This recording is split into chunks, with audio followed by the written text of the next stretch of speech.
Welcome. In this quick guide, you'll learn how to change your phone number in WhatsApp, step by step. Whether you've just switched to a new number or gotten a different SIM card, this method will help you keep your chats and groups without losing any important information. Let's get started. First, open WhatsApp on your phone. Make sure your device is connected to the internet, either through Wi-Fi or mobile data. Once you're on the main chat screen, look toward the upper right corner and tap on the three dots. That's your menu icon.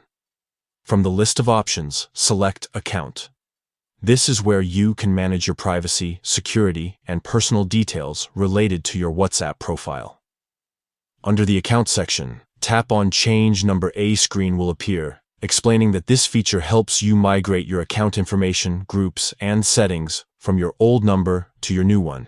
When you're ready, tap Next. Now you'll be asked to enter two phone numbers. Type your old number in the top field and your new number in the second field. Make sure to include your country code for both numbers to avoid any issues during verification. Once entered correctly, tap Next to continue next. WhatsApp will give you the option to notify your contacts about your new number. You can choose to inform all contacts, just your chat contacts, or only those you have ongoing conversations with. This step is optional, so if you prefer, you can skip it by tapping Done.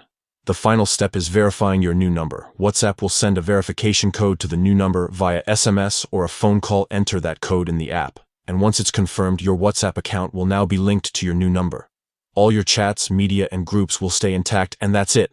You've successfully changed your number in WhatsApp. Quick, simple, and all your data stays right where you left it. Stay tuned for more practical tips just like this one, and keep your apps running smoothly every day.